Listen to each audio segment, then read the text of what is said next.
to the Scene Snobs Podcast. Oh, you better believe that's a paddling. That's right. That's a paddling, everybody. It is Friday night, and we are here. The Scene Snobs, the old school too. Oh, I love it. Nice. Yeah, I saw it, and I was like, I'm feeling old school tonight. I kind of want to go with it and enjoy myself. You're feeling old school too. 90s. You got the Dawson's Creek and the Eric Cartman cap. Yeah. Yo. Hey guys, I'm ready to play. Get my thought. Oh man. Fucking, was it Punch and Pie? I want Punch and Pie. Oh, Punch and Pie. We were watching a lot of that. Look how it's called Punch and Pie, you idiot. Was Tommy wanted to watch it because we were watching the new season because they're making fun of everybody and it's funny. But he's like, I want to go back and watch all of them, and I'm like, I don't want to relive that. Like that. Going back into Simpsons is a little different than South Park. Some Simpsons, of them. Yeah. Well, no, go ahead. I want to hear what you have to say. No, I was just going to say some of them are different. Some of them are okay. I'm with you, man. Simpsons I can revisit a little bit. I don't want to revisit South Park. There are episodes I'll go back and watch. There are some fantastic, wonderful episodes. The movie is great. Can rewatch that. But the whole series, it's the same way with Family Guy for me. I don't need to go back and rewatch all of it. Yeah, they're just fun. Like I can watch them in the moment, sort of shows that how do you feel about that? Do you think shows like that really exist anymore where you can just like go back and revisit certain episodes as they come out? It's, it's all nostalgic.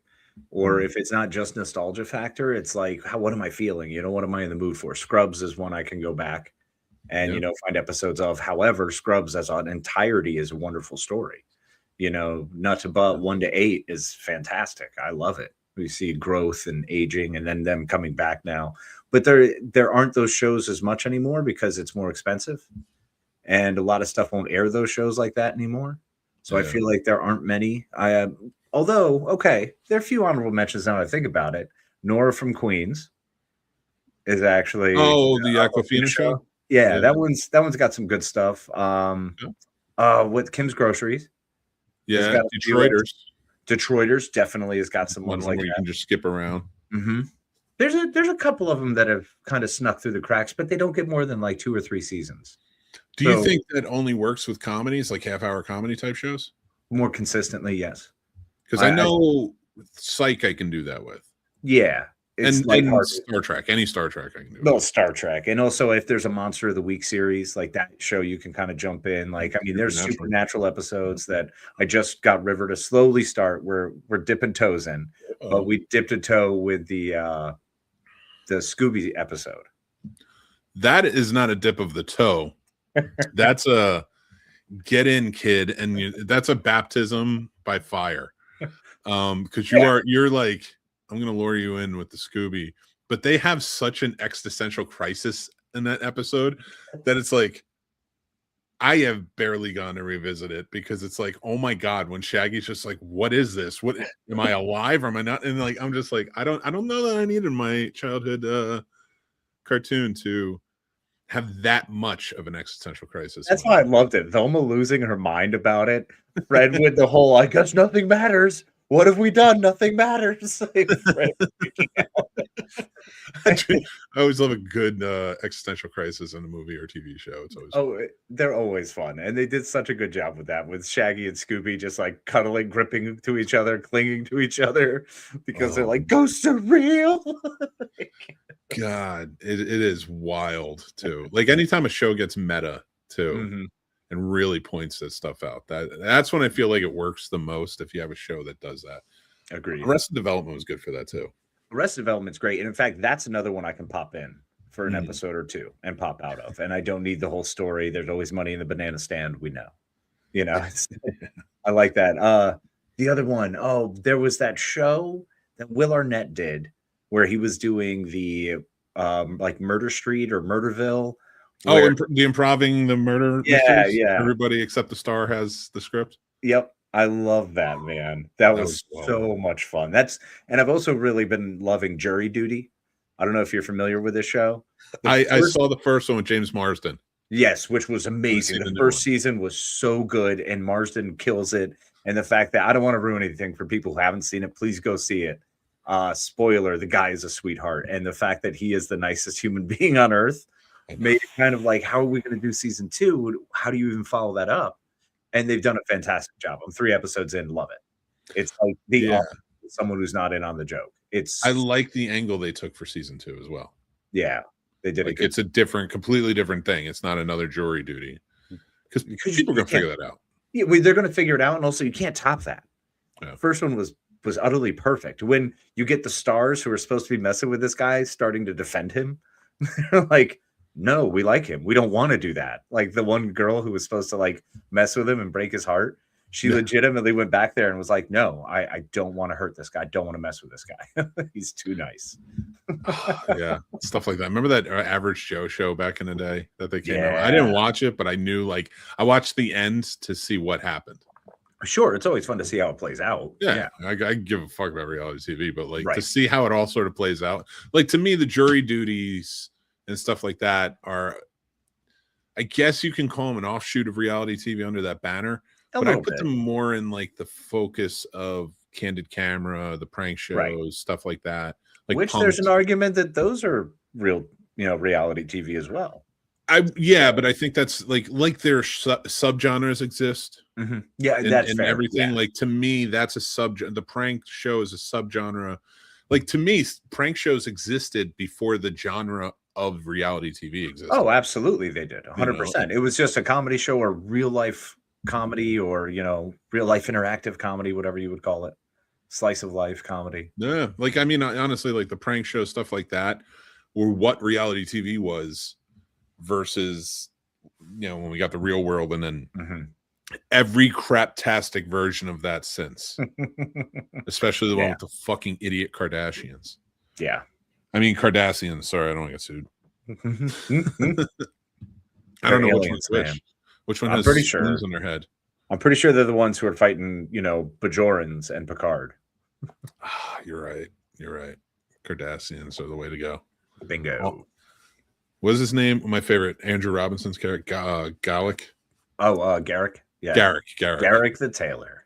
He was so good in that show. That's one of my favorite characters, Star Trek. Oh, agreed. The way he messes with Bashir all the time is fantastic. He's like, I am going to make this little femboy fall in love with me.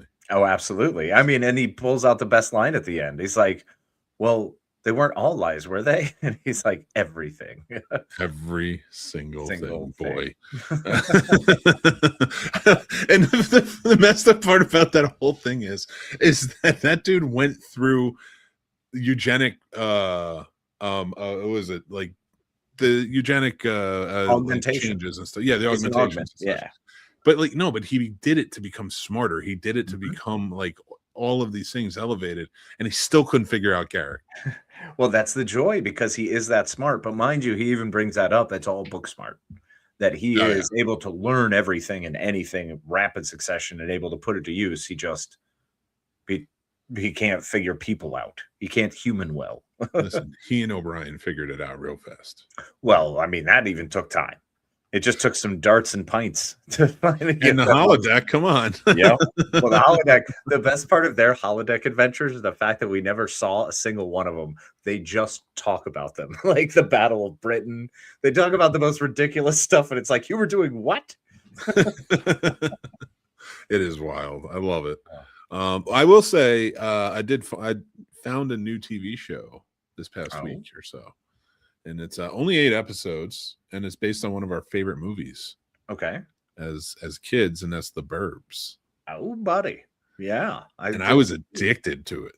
Like, really? Yeah, this show, I will give it to, I was talking to somebody online about it the other day, because they were like, I don't watch remakes. And I'm like, going into this thinking it's a remake, like, to me, a remake is like what they were doing in the early 2000s. And now I'm not saying only then, like there's remakes all the time, but like those ones that are really, they're just trying to copy and catch the magic of the original. Well, yeah. Like the Friday 13th, Nightmare on Elm Street. Amityville did that. And I think Amityville is probably one of the better remakes that were done. Oh yeah. You know? Sometimes they catch the magic. The original didn't. No, I mean, the Texas Chainsaw with Jessica Biel Yeah. was a good horror movie and a great way to update that series and kind of kick us back up. However, it will never recapture the magic of the original because the original did so much for so many for so long that I think it's difficult to call it, hey, what we're putting out is going to be an equal product. I think it really is nice to sometimes just say, hey, it's a movie that came out 40 years ago. We just want to update it and bring it forward. You know, so I can understand that bringing some ideas forward, like this Burbs. You know, I did watch the preview after you had written it down. I was like, the Burbs. Like, did I see and miss something? So it's good. You like? Loved it. Okay. It's a really fun comedy. It actually fleshes out the comedy side of things, whereas the original movie, as good as it was, I felt like got a little hokey with the comedy at times. Well, it's hokey and dark, you know, so it's kind of, I think finding that line of humor and darkness was also in that, because I mean, the original movie came out, 1980 something? 89. So as of 1989, we were still slowly letting those boundaries diminish. It was a long process. We were still a very, conservative culture. And if you want to get everyone in, you can't ostracize a big chunk of your viewing audience, so I can. That's why no one's here. No. What do you mean you can't ostracize your audience, Casey? We used to have a much bigger one. Don't you remember? All me. What has two thumbs and made people stop watching and listening? This guy. Oh my gosh, dude. Ridiculous. I don't know why that's so funny. If somebody knows how to fail, it sure is me. Bro, you're talking to the other guy. Failure is our specialty.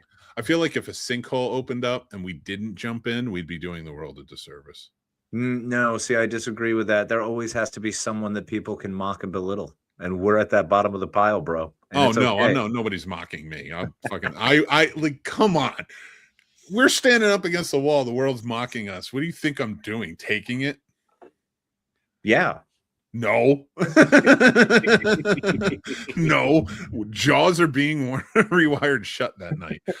This time, knuckle sandwiches, babies. The Pit season 3 is going to be filled with the victims that mock us. They may be right. They're not right. We'll just start a line from here in our middle section of Virginia and make our way up to Schenectady and then across to Pittsburgh and then send Noah Wiley just a script of everyone we beat up along the way. Here you go. We're going to Jay and Silent Bob this shit. No H. Which, according to our hat selections, we are apparently there. We have correctly filled where we need to be. I got a big old face and I got a lot of time. That's all that matters. I don't know what that has to do with the other. I don't know. But it takes a lot of punches to take me down. I'm not saying I won't go down. It just takes a lot. I said that to Jack the other day. He goes, I was like, there's one thing I'm good at. It's throwing a punch. And he goes, oh, I thought the one thing you were good at was taking a punch. I was like, even better. Definitely am. Can handle it all like a man. Oh boy, let me tell you what. Listen, the only way to fight is to not block anything and just get really mad when they hit you and charge forward. Don't worry about protecting yourself. You're probably gonna die. Dude, I would make the worst training video ever. Listen, everybody, it's all good. But here's the thing. You're probably gonna die soon. Get ready. But here's what to do if you don't.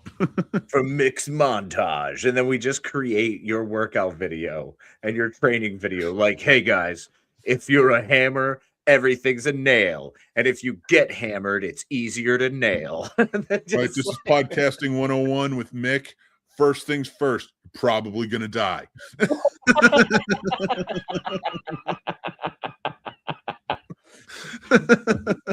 Oh my God. Exercise 47 with Mick. We're doing stairs. You're probably gonna die. If you want to make any money doing this, you got to be a giant piece of shit and be willing to die. And then you're probably going to die. You're probably going to die. Every sentence, just finish it. You're probably going to die. Hey, look, it's time I started recording how, training my son as he learns to drive. First piece of advice, you're probably going to die. Not me, though. I've learned to roll. Mixed driving school. Oh, man. Open the door and get out. Yeah. How fast can you stop, drop, and roll? Imagine you're on fire because you're probably going to die. Because you're probably going to die. Listen, best bet scenario, you find yourself trapped in a trunk, you're probably going to die. You're probably going to die. If you start at going to die, you're never going to be disappointed. It's the same thing I told my wife.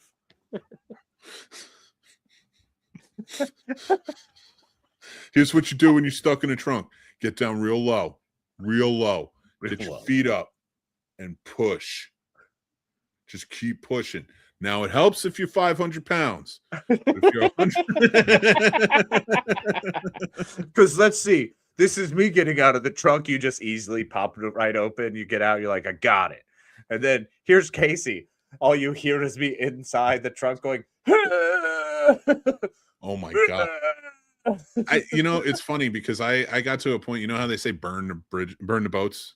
So that way, burn the boats. The old Viking, yep. You're there, finish the fight, there's no escape. Mm-hmm. I say gasoline, burn yourself and fight while you're on fire. Take out more of them.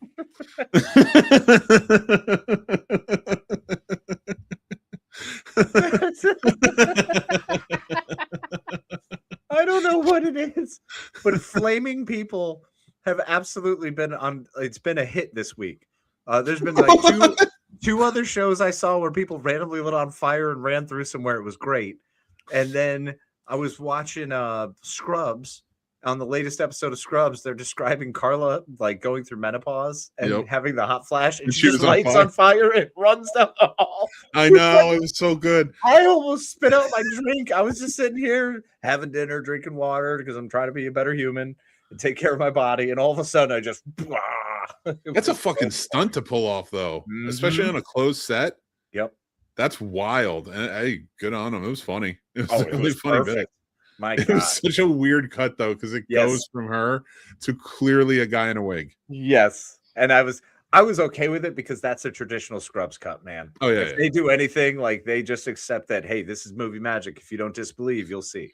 And I think that's kind of something I miss is when you did have to disbelieve a little bit and be willing to accept. And I haven't found many shows or movies recently that have allowed me to really disconnect and be in the series or in the show. So, actually, that's kind of what I was looking for. So, I mean, Scrubs coming back, they've definitely done that. I'm 100% in on my characters again, but they already had the benefit of having been around, All right. I'm going to say this, not just to you, but to everyone listening, and hopefully Universal executives are listening. This needs to be renewed. This could be their only murders in the building if they do it right. Really? Yeah, I think it's that. I think it's that good. Of course, with Only Murders in the Building, having a Steve Martin and Martin Short and all of their friends. Yeah, right. Meryl Streep and stuff show up, and Paul. Meryl Streep's that now is dating him. Like they're trying to get married. Yep. Which is nuts to me. Yeah, like I mean, not nuts in the sense that like I don't see it. Like Martin Short's a funny dude, and I agree for them they're in their elder years. They're some of the few people who really remember and treasure that time from before, that time when they were who they were, the reason they are the names they are. And I mean that with all due respect. But at some point, you probably be like, hey, I want to finish my life with someone who's happy and who's joyful and who's positive. Why wouldn't you want that? Was she married? She was with John Cazale till he died. That's right. I forgot about that. Yeah. And then she got with the Gummer. So, yeah. That kind of breaks my heart. What, that she was with John Cazale till he died? Yeah, she was with Gummer until 2023 when they divorced. Okay, so that makes sense then.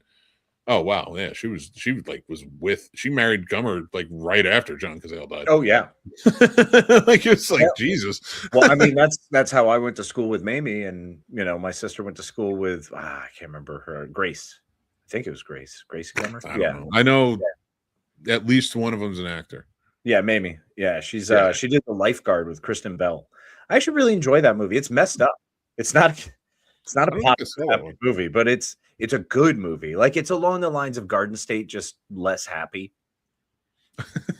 wait. like at best, Garden State is like a mid-level happiness movie, and it matches New Jersey fine because like I grew up there, and as happy as I am to have been raised there, because I feel like it's a badge of honor to grow up in Jersey. I really do. Oh, yeah, it's definitely everyone gets a badge for their state. They're just very different meanings. I've been homeless in Florida, and I've still never been more depressed than when I lived in New Jersey. I believe that. Yeah. Like I've lived in many states, and I've never been depressed in any of them like I have been in Jersey. Sure. But I'm so glad I'm from there. That's the thing. So like when I watched Garden State, I'm like, this is the right amount of like melancholy. Fair. To represent New Jersey. Any more than that, and like you're screwed. Is it too much? Too much at that point? It's not even my favorite Jersey movie. Listen, you want brooding? You watch Eddie and the Cruisers. That's what you watch. It's not brooding. That is legitimately staring off and getting ready to attack. Like his brooding is usually getting ready to fight. Michael Paré is a lot of things. Brooding is not what I consider him strong at. Oh, beg to differ. Have you not seen Streets of Fire? Of course I've seen Streets of Fire. I love Streets of Fire. I would never call him a brooder in that. He's 100%. He's like, that's what Angel based himself on. David Boreanaz watched that movie and was like, this is the Angel I want. But Angel was like deeper. His broody is closer to moody. I didn't feel like Michael Paré is moody as much as he is staring with like a vengeance, like a 10,000 yard stare. Like he's looking in the distance, getting ready to strike. He's putting his mastermind plan together. He doesn't he has moments of brooding. Absolutely. However, David Boreanaz with Angel, that is some sad thinking. I think you and River need to have a movie night, and you need to revisit Streets of Fire. When she's 18. Oh no, I think it's fine now. I've shown it to Jack. Oh, there's no nudity or anything, and it's good music. It's good action. I love that it's like the only one that exists of its kind, where he calls it like a rock and roll fantasy movie. Yes, a rock and roll fantasy movie. And it's true, because you can't call it a rock opera, because there's, other than like the songs that are in it, there's no musical aspect to it whatsoever. So you can't really call it a rock opera or anything like that. But it's not a opera, because they don't have enough. They don't have. See, if you want to be rock opera, you have to reach the level of Rocky Horror Picture Show. However, I do not mean you have to be as absurd, gross, outlandish. You don't have to be any of those things. But music, the amount of music used and how the music is used is necessary. So, like, I wouldn't even call, well, another rock opera is, what was the one Tom Cruise was in like 2012? No. It's a Def Leppard song, isn't it? I know. I fucking know. And I remember the play too. I can't. School of Rock. School of Rock. Way better. Way better. Although I do like that movie. The play is better, but what is it? It's fucking on the tip of my tongue. Oh my God. I have to look it up. I can't believe I don't know this. I'm just going to look up Tom Cruise and then hopefully get lucky. It's 100% what I'm doing. Good, great minds think alike. It is nowhere in the first 4 lines, 5 lines. It's not even on his IMDb anymore. It's not here. He was like, Rock of Ages. Rock of Ages. Damn it! I remember that play. Is a rock opera. That's a rock opera. It's not great. The best rock opera, and don't tell my wife I said this because it's her favorite. Jesus Christ Superstar. You really love that one. You really it's a good one. I don't love it, but it is a good one. I do enjoy it. I definitely Yeah. agree that it is one of the better ones ever put out there. I Because I like the used one to they did confuse it not too with long ago. Joseph and the Technicolor Dreamcoat, which are two substantially different things. Very different things. Very different things. Very different things. One of those is made up.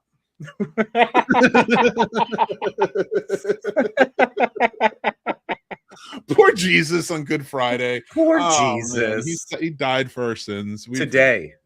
Yeah. Today. It was not a Good Friday. In fact, I feel like that's a slap in the face. Like you couldn't just be like, what would we call it? What do we name this Friday? You can't be Good Friday because the man was tortured and died. Dead Friday. That's too on the nose. It's too close. But like if we were to put an apt description, it's a Garden State Friday. You just want to scream in a hole on a Friday like this. Think of the saddest movie we can. All Dogs Go to Heaven Friday. Oh gosh. That's kind of perfect though. It falls in line a little bit. Yeah, I mean we love Jesus as much as Charlie. Marley and Me Friday. Marley and Me Friday. Oh, those poor puppies and Right? Jesus. And Jesus. Like like I love puppies and Jesus, and I wish we didn't kill any of them. Or if we just go back to how confusing all the stories have been and how nobody's really gotten it right because we've watered it down and changed it so many times, how about Memento Friday? No, we need a much more convoluted movie. Like Memento, you can follow. Like we need something where it's like, oh man, Get Shorty. Now we're just throwing out names. Now we're going into Barry, what is it, Levinson movies. How about Adaptation Friday, where it's we can't even adapt it right. I can't even adapt it right. I don't hate that. Right? Adaptation Friday. Adaptation Friday. It works. And that movie is pretty bleak. It is a pretty bleak movie. With Meryl, no less, again. Oh, yeah. Yeah. Good point. Good mention. She was good in that, too. Dude, everyone did a great job. Even Nick Cage. Well, he was weird, but he worked. It was supposed to be, so, like, it works. You know what I'm saying? Like, Kaufman is so fucking weird. Exactly. And that's who he's playing. Precisely. Yep. Dude, I can't believe Kaufman wrote a script. I can't believe one of the most genius screenwriters of our time was like, I can't adapt this, so I'm going to write about trying to adapt it. Yes. And add a fake brother. Well, the fake brother being essentially the other voice in his head he always talks about hearing and listening to, which is great because I didn't even know I refer to myself the exact same way he does. When it's the whole, well, depends on the voice that catches or depends on who I'm listening to up here. Like he's made those comments and I'm always like, that's great. I'm just like him. Now, if he turns out to be truly schizophrenic in old age, I am scared. Why not? Let him run America. I mean, honestly, at that point, whoever's driving for me is just going to be in charge. It's like, I don't have control over this. I mean, are you sure you want to take away daycare? He definitely doesn't want to take away home care. I'll tell you that much. No, that is fair. You know what I'd really like to see? I'd really like to hope and think that I get a Paul Bettany brain buddy. You know what I mean? Like everyone gets cool brain buddies. Like when you get schizophrenia, you start to actually speak to people who are not there because your brain is imprinted somewhere. Oh, you're thinking John Nash. You're beautiful minding this. Yeah, I'm beautiful minding it. But if I could have a Paul Bettany buddy or like, I don't know, like who would you want as your friend who like is part of your psychosis? Honestly, probably you. I know that sounds weird, but it would be fun to bounce ideas. Like we don't talk as much as we used to because we're always busy. We're busy. You know? We're getting old now. It sucks. But the cool part is we're only like 10 years away from being like old enough to not give a shit anymore and still be making decent money and survive. So I mean, it's going to be great. I never have a hope on making good money. Oh no, I honestly just hope on making a good human connection. I lowered expectations.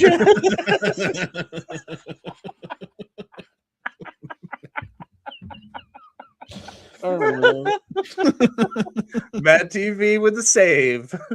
Dude, remember Love Connection though? What those are based on? When they would do like 2 and 2. Hi, I'm Cindy. I'm hot to trot and I'm ready to roll. If you're a smoker, you might as well bounce out of here. But I'm here to talk to you. Call me at 555-8923. My name's Max, and I really like long walks on the beach. And if I was a tree, I'd be like a palm tree because I'm not really a tree. I'm just misunderstood grass. Match made in heaven. Bam. Oh, well, we're gonna see what kind of date chucking. I'm just really misunderstood grass. What? It works though. I mean, like, that was funny from you, but when they said it on the thing, you're just like, and they probably had like 70 women reach out to him. Do you know how bummed I am to realize that when I was 10, I came up with my favorite if I were a tree line, and I've used it ever since my entire life. If I were a tree, I would be a maple because I'm hard on the outside, sweet on the inside, right? So I've used that my entire life. And then I heard it one day on a Love Connection rerun randomly because we had talked about it. And this is back when we still had the Game Show Network. Do you remember that? Yeah, man. This was I remember before the Game Show Network. Oh, no. You and I remember when it was on Fox. But I'm saying, I saw it randomly on reruns and was like, oh, this is great. Love Connection. And someone said that line with some ridiculous 90s hair coif thing. And I was just like, oh, no. I wonder if I heard that at some point because that was always on right before Star Trek. Those were wild, man. They really were. Chuck Woolery. Back in 2 and 2. The things they would say, and you know they were recording them in like malls. Yeah. Oh, yeah. They weren't like, or they sent them in, or they were recording, like, because I think they had like setups in a mall. Yeah, it was where you can send them to Love Connection and they'll play them. Mm-hmm. I think that's what we need. I think in this society with all of these red pill incel dudes, and you know, getting mad because they can't find girls, and all of the women who are like, I'm, you know, because let's be real. I understand there are mostly women who are like kind of good right now, and I don't blame them. Mm-hmm. But there are a lot of women who are like those red guys too. Like there's all stretches. There's nobody's the same. Lots of colors in the rainbow, brother. And those are the ones that used to give those videos. 100%. I think we should make them have to do those again. If you want to date, you can't go on Tinder or any of these other ones. You got to do a Love Connection style video and send it in. Well, it'd be wonderful if we did, because if we did, it's proof that you're ready for that. We come up to that whole dating with intent. Dedication. Yeah, I like that. You know, that's kind of what that is. That requires that extra step. The thing we do now is go on like Match.com and, oh, are you a paid member? Or like if you're paying for it, you're taking it more seriously.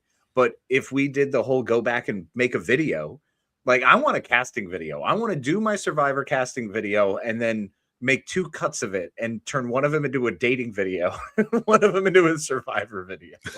See, I you know, I met my wife in person. She was introduced through a friend, and that was an old school way of doing it, right? Yeah. And I remember I was there. You were there. You were there. Well, I'm telling them, not you. So, but like, no, I know, but I want everyone to know I was there. You were there. No, you were 1,000. Everybody was there. That building was busy that night. Yes, it was. That was a good night. Some bad things, but like overall, good night. I had a great time. I was working.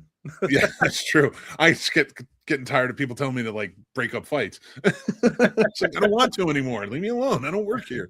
But regardless, like I feel like we've moved away from that level of it. Like, because I don't even think the way people connect now, they could introduce you to somebody. Yeah. You know, so I think going towards maybe not the apps, I don't know, or like the Match.coms and stuff, which everything's an app now, but yeah, I really think like the ones that are real, not OkCupid, which is selling everybody's information shit, but like the Match.coms and stuff like that. I don't know if Tinder is or not.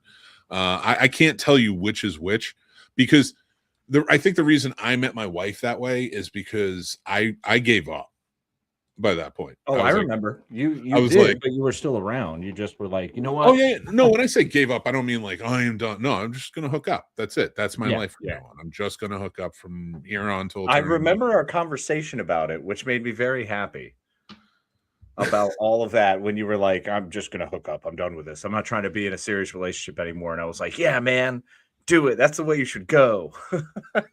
And I think that's when it works out. I think when you reach that point, not give up on yourself, but give up on the idea of like search and stuff like that, or or any type of like, I deserve this, I'm a good person, or anything like that. Because I've known that to be an instance where people really believe that, as they're out there in the dating world, and it's like, nobody deserves it. No, you just go out there and you do your best. And that's where it can go so bad so fast, If you do your best. For me, no. That's why I've cashed in, buddy. It's fine. I'm just like, you know what? I'm going to be an old wizened man. I'm going to learn to be a hermit. I'm going to do a lot of cool stuff with my kid, and I'm just going to continue to watch my romantic movies and pine for the days of old and the things that I screwed up in my younger years. That's all I'm going to do. That's how I'm going to live it. I think that will work. That will work out better for you than actively searching. I agree at this point. Yeah. I've tried actively searching, and I'm tired of like feeling the way I feel after being like, oh man, I'm really glad I went on that dating site and tried to talk to girls and stuff. Like, I don't know what I'm doing, man. Like, I'll be straight up with you. I really think once I was like, I'm done. Like, this is, and you remember who I dated and stuff like that. And I'm not putting anyone down. That's not the purpose of me saying it that way. I just don't want to put names out there or anything. Of course not. In fact, I have nothing against anyone I've ever dated. No, me neither. And I've actually had people who I understand if they have things against me, like where I was the problem. You know what I'm saying? Like I don't agree. If anybody has a problem with me, it was probably your fault. Probably, yeah. They probably messed up, honestly. I mean, come on, ladies. Me? No, I'm just kidding. I'm kidding. The total package, Mick Manhattan. Being Not FedEx. It's like an oversized package from Temu you weren't expecting. I'll be really happy. No one's going to be sad about getting a small beanbag chair. You know what I mean, bro? Like, no one gets sad Did about you just that. call me a giant beanbag chair? No, I mean, it's apt, but sack. shut up. I called you a love sack. It's better. Get this football-shaped love sack today, $59.99. Oh wait, that's Mick Manhattan. He'll also be your natural heater during the cold years, the cold months. Hey, listen, I'm the last person on the planet who's still proud to call himself a podcaster.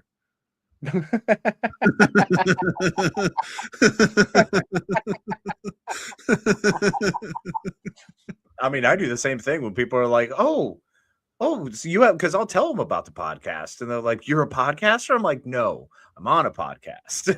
It's like, I host a podcast. I don't fuck the Rogans and all those assholes. Not the Seth. I like Seth. No, but Seth's amazing. Yeah, I like fuck all that noise. I am a podcaster. I've been doing this for a lot longer than these mopes who came in here thinking that they know what the hell they're talking about. Well, don't shut the fuck up. I am a podcaster. I wear it proudly. I appreciate it, and I do it the right way. Maybe not tonight. I'm kind of on a lackadaisical trip voyage right now. Which you should be on. It's acceptable. I need that. I need to go old school right now with everything we're doing. Just conversation. Yeah. Dude, that was the days, though. They were amazing. Spend hours on here. Man. Damn, we had some good conversations back in the old day. You know what? Fucking, I'm going to throw out the real question. Okay. Get a little absurd. Yeah. If you had any means to become a superhero now, whether it be money, you can choose. You choose all of this. You put it together and you tell me, a superhero in today's world, what kind of tech or powers do you have? And what are you doing? What's your code? Who are you fighting? What are you fighting? What are you going to do? Okay. So I had some weird thoughts on this one because I was trying to keep it as in-world current universe what we have today. What could I find today to use and weaponize?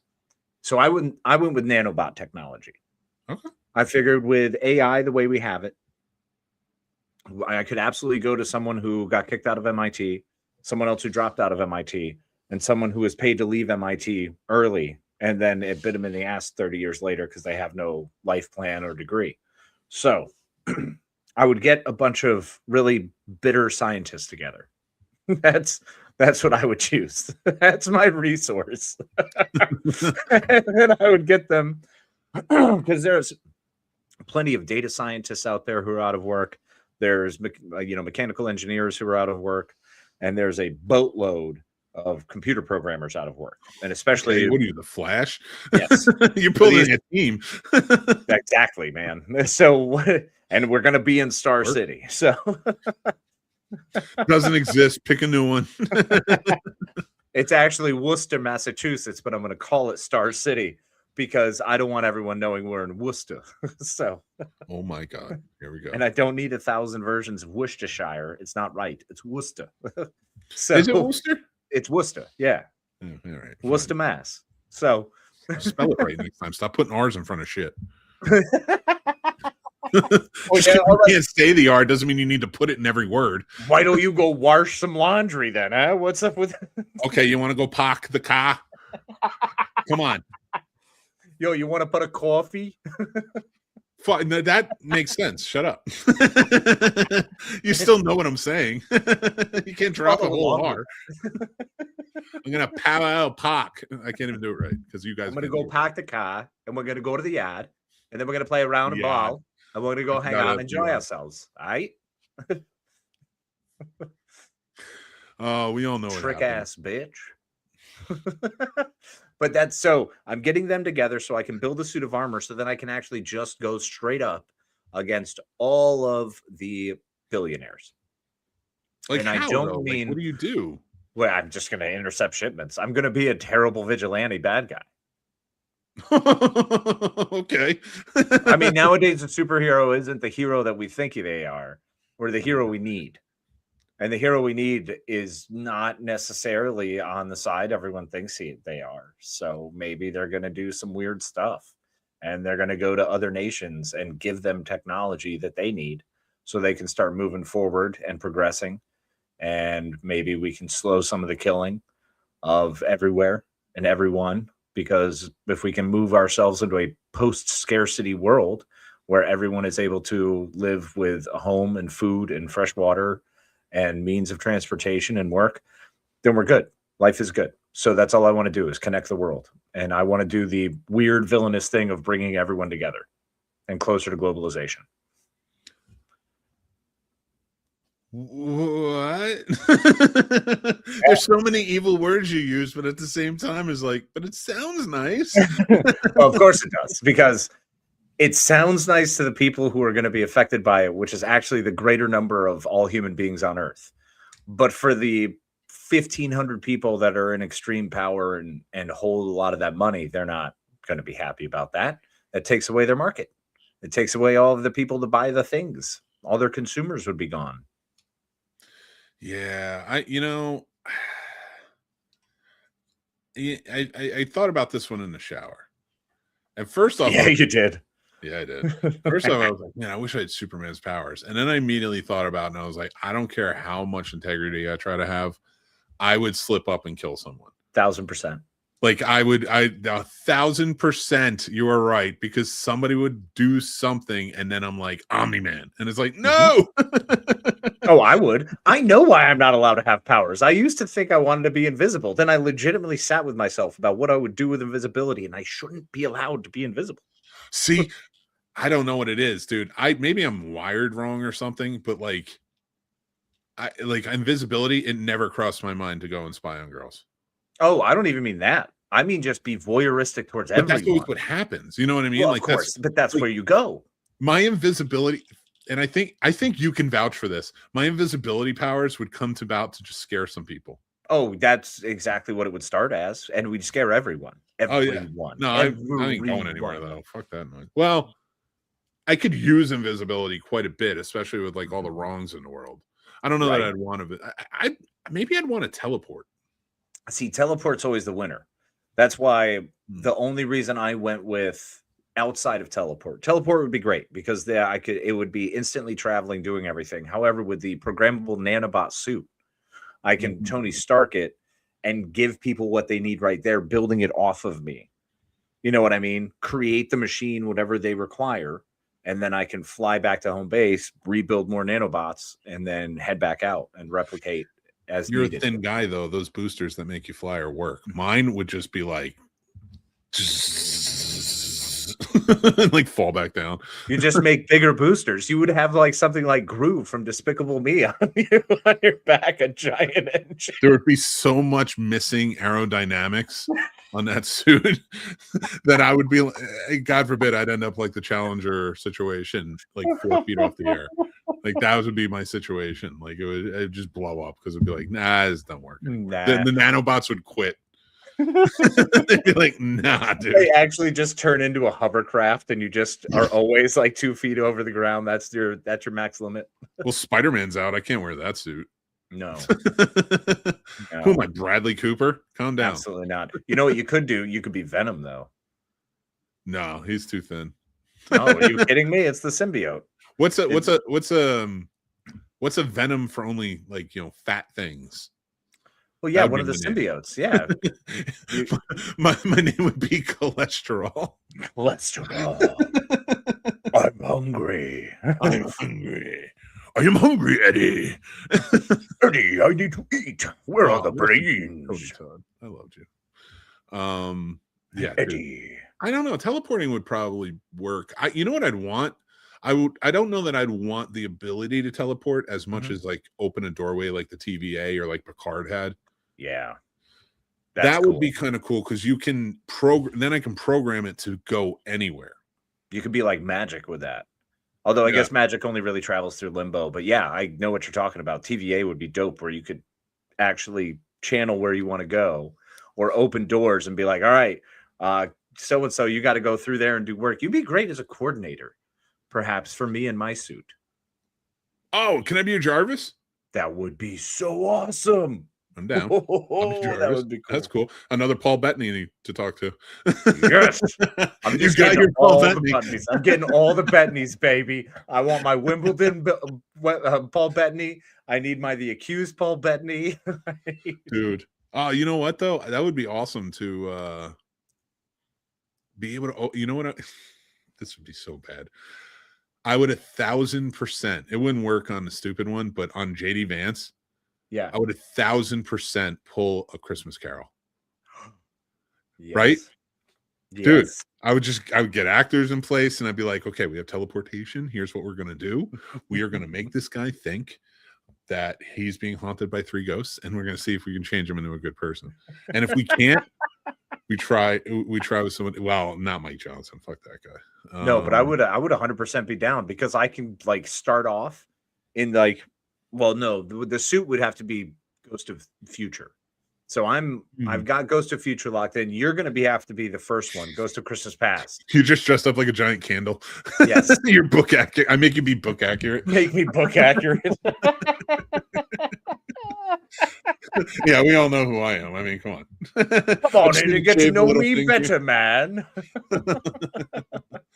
Eating a chicken leg. Well, then who's going to be our Carol Kane fairy lady? But we're going to have to open this up and get some new recruits. And who else do you think we should get?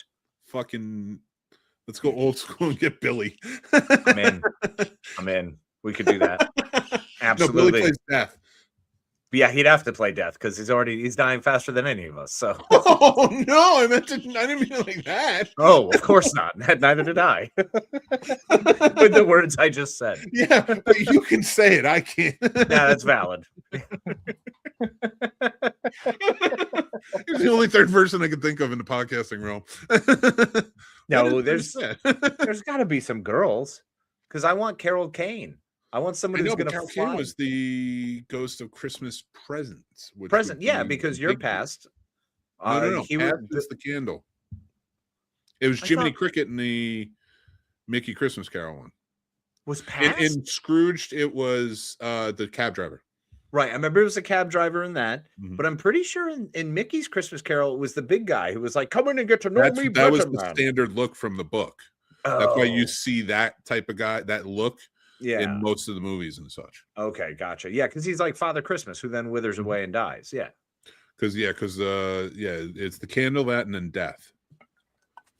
That book is weird. That is a weird book.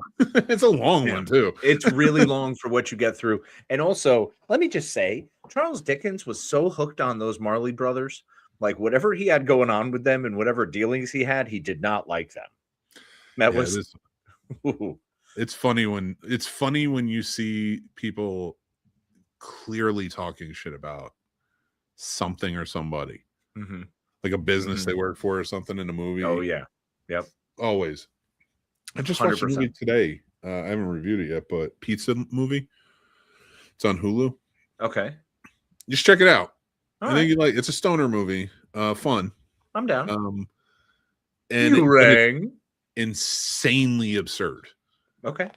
It throws a lot at you that's just kind of like, this is a trip and I'm taking it. I'm not going to respect this as a great movie or anything, but I'm going to respect it for what they're giving me. And that's it. And just enjoy the ride. It's got Dustin from Stranger Things in it. Oh, okay. And the kid from the Goldbergs. Oh man, I haven't thought about the Goldbergs. Man, that was one of the last decent sitcoms that was around. It was up until like it started like going all over the place. Like they fired Jeff Garland, but it wasn't. Yeah. It was before they even fired him. Like the storylines were just kind of going out there. It was when the guy left who was it was actually based on. Yeah, and that was after, and it had already gotten like 4 seasons at that point. It did very well. I really enjoyed it, and then it got weird. The Middle was another one. Like there was this era that was the end. Like we got what was the Parenthood TV show that was really famous with the Ed drama O'Neill on NBC, right? With no, then not Parenthood. Although I love that show. That was a great Dak Shepard and Craig T. Nelson. No, this is the Modern Family. The Ed O'Neill show. Yeah. I feel like that like that anymore. No, that was like that last end. It was the end of the death rattle, really, of the sitcom. So having a few shows come back that are sitcom-esque has been really good. But yeah, man, I feel like the Middle, Malcolm in the Middle. Well, Malcolm in the Middle. Malcolm in the Middle is great, and that's coming back next week. I know, I saw that. I'm excited for that. I'm showing the boys Malcolm in the Middle, and it's funny because as we're watching it, they're like, "That's not what it's like." That's not. I'm like, kind of is. I mean, it's like having brothers that do that to you, or a mom, like that, or there's a lot of elements in that they nailed perfectly. I will to go back to what we were saying earlier, and I'm not going to go all the way into it, but I know we were going to talk about pet peeves tonight. Yes, we'll see. The Burbs, though, that might be a fun one for you and Riv to watch. Okay, yeah, you had mentioned that, and I kind of want to go that route because I'm excited. There's a Victorian house in there. It looks different than what you'd expect, but if you look at it, it's 1313. No way. Yeah. They filmed it on Universal backlot. So it's actually filmed on the same backlot streets as the original. What? It's just where that's not the street they filmed that on. That is really cool. Yeah. Oh, that whole thing is right. So if you go through that backlot where it's all like little suburban town and such. Yeah. The Burbs, where they're filming is Desperate Housewives. Okay. You know what? And it's funny because I saw a lot of this when River and I went out to LA to visit Amanda over the summer. We actually went on the Universal Studio tour. Nice. Which was great. We actually watched them. They were filming that NCIS pre-drama, the show with Gibbs. So I saw the guy from Fired Up, that actor. Oh, cool. Yeah, the blonde-haired dude. He was just walking down the street talking, and, we're just kind of hanging out, and Eric, Amanda's fiance, he's in the business, so it's all second nature to him. And Mandy and I are like, "Ooh, cool," because we love that stuff. But then River being like, "I'm really into this, but I don't know who any of these people are," and I was just like, "Oh, my sweet teen, she is. There's the teenager. There's my amazing daughter coming through." It's like I've got to start teaching her some of these, but a lot of them don't hit. That's a weird thing too. Sabrina the Teenage Witch did not hit. There's some weird ones that just did. I don't know. I've been very fortunate in that with the boys, and I think it's because I don't know. So my big thing with them has always been, what are you into? Of course, yeah. And I'll try and work that out. And so I'll watch something they're into, a movie or a TV show, and I'll be like, I got something I want you to try. and then I try and go like an adjacent route with it. Yeah. And that's been working. Yeah, I've been doing the wrong thing. Not wrong. My thing has been, let me take you back to the original. Oh, you like this version of it now? Like she loves She-Ra, let's say. So I'm like, Princess of Power, awesome. Let's go watch an original She-Ra episode. And she's like, what is this nightmare? She's like, you enjoyed this? She's like, so it's funny when I've taken her back to some of these and she's like, this is nightmare fuel. How is this fun for you? This looks terrifying. If I was a child watching this, I would have nightmares. And I'm like, I did have a lot of nightmares. You know what? Maybe someone was trying to screw with us on Saturday mornings and just make us afraid. You gotta, I agree with you. Like to me, I want to show them that stuff. Like with He-Man coming out, the movie, I'm excited. Well, I Masters of the He-Man. Universe. We both did back in the day. I mean, that Masters of the Universe, your shit, man. Like and I'm excited because like I didn't like Masters of the Universe because I wanted He-Man. We didn't get He-Man. We got Masters of the Universe. Yeah, and as a kid, I'm like, this is not He-Man. That was the first entertainment concession I ever made. And I haven't stopped making them since. Like I make allowances. The problem, Casey, you settled. You said, I'll take Dolph Lundgren and I'll shut up. You had to demand more. Well, it's because I got Meg Foster. Let's be honest. All right. But I got to watch fucking They Live. No, because I got Eva Lynn. I got Meg Foster as Eva Lynn. I know. She was good, and I liked her as Eva Lynn. She does play a good evil part. And I realized that maybe growing up, that's influenced me more than I thought, because that's clearly what I like. That's my type. What do you think about Alison Brie, though, as Eva Lynn? Yeah, it's still my type. Eva Lynn is my type. Yeah, right. I'm not saying. All right, I see what you're saying. I got you. I'm picking up what you're putting down now. Because look, Meg Foster's amazing, and she's been in a lot of movies I've seen, and I'm always like, your eyes, my God, how could anyone say no to you ever? And then you see Alison Brie. She's just got huge doe eyes and is a brilliant actress. Yeah, I really like her. That works. Yeah, and I like her in like a few of the movies she was in. Yeah, Alison Brie. She does a good job. So, and Community. I mean, she was great on Community. Amazing. Yeah, and Glow. Come on, I love Glow. She was so good. Oh yeah, Glow. She was really good in Glow. Well worth a rewatch.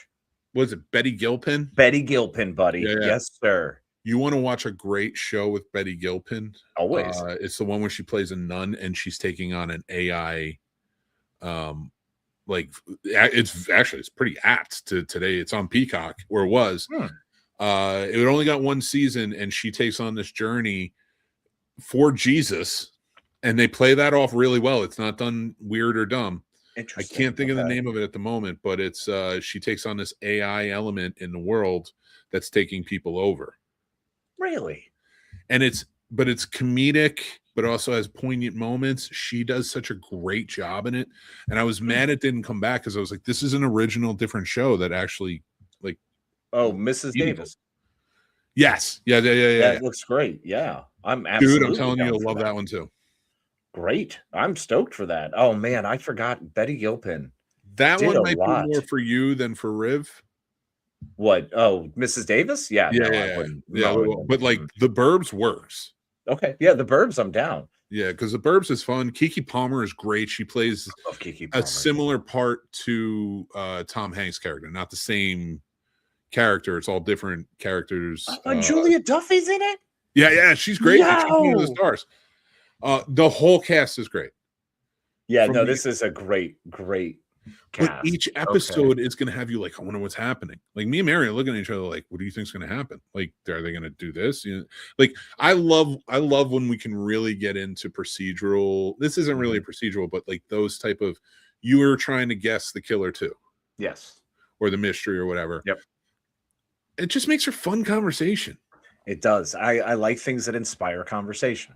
That's what I like. I like entertainment that goes beyond what I just watched. It's more than what I just took in. It's more than the laughs I had. It's more than the chuckles and the cries. It's something that carries on and affects things. You know, obviously I like stuff that lives on. Dawson's Creek. Look, a lot of people, it's not a masterpiece, but it inspires conversation. It allows us to talk about things and open up. Star Trek allows you to laugh and open up. Star Wars is just a great way to connect to everyone. That is an open Scene door Snob. everywhere. Scene Snobs. Podcasters. Great place to have conversations while talking about our favorite entertainment. Come on. And we relate it to life and the way we grew up and what we've come through and the way we're trying to raise our kids and hopefully not screw them up too bad. Our best. Doing our best. I do understand now. There was a point when I remember my dad for like a solid year just said, doing my best. And I get it now. I fully understand. So to be real, and I know you know a lot of this, but to people listening or watching, these last 6 years have been tough. Yeah. I almost died twice from the same thing, which was killing me. Because remember when I first got the Staghorn and we were working at the data center together and I could barely move? Yep. That's when it grew to a point. And that was 2017. And I didn't find out about it till 2021. I was going to say, yeah, it was a good 4 years. That's how many years my urologist and doctors would just say it's something else. Mm-hmm. Then finally, like when I was in pain, they found out, oh, you're almost close to death. We got to get this out of you. Oh, thank you. Then my best friend died. So I had grieving, I had survivor's guilt from that. Yep. Separated in my marriage 4 times, but we worked it out. And that's not a shitty thing. That's part of life. Then my aunt died of the same thing. Oh, God. She had a Staghorn in her gallbladder. Holy so that cow, was enough buddy. guilt right there for me. Why didn't I ever say anything? Because I never thought it was I thought it was a rare thing. So I never thought to think about it. And so like that left me that. Then what else? Like I know I'm missing shit, but plenty of other shit happened. I almost died again last year. I got sexually assaulted last year. Mm-hmm. So like all that being said,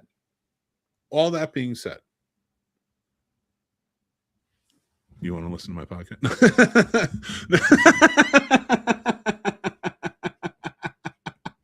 And that, folks, is how you bring it home.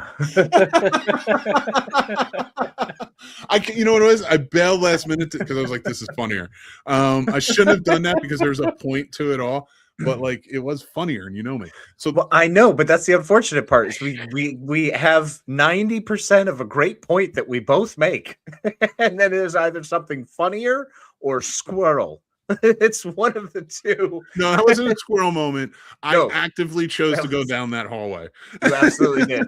You will know when I have my squirrel moments because I will just say something random. That's how you know. Oh my God, we better be. I hope we make a lot of money doing this, so that way we can have our Alzheimer's while we do it. God, that's all I want. I just want to be able. That's what we should flip this into is just us as 65 to 70-year-old men discussing why the original the other generation shows were better than what's on now, and just play as grumpy old men. You can be Walter Matthau. I won't though. I'll be Jack No Lemmon. way. You're the Walter Matthau. There's been a change. There's been a change. I would say I'm more than Jack Lemmon now. Yeah, that's actually legit. I am definitely more the Walter Matthau. And I don't mean it in a grumpy way. No, I mean it in a set in your ways way. Oh yeah, 100%. I can't afford because of all that shit I just said. I can't afford to be set in my own ways anymore. I'm literally on my toes all the time, like trying to well, not literally all the time. I'm still fat as fuck, but.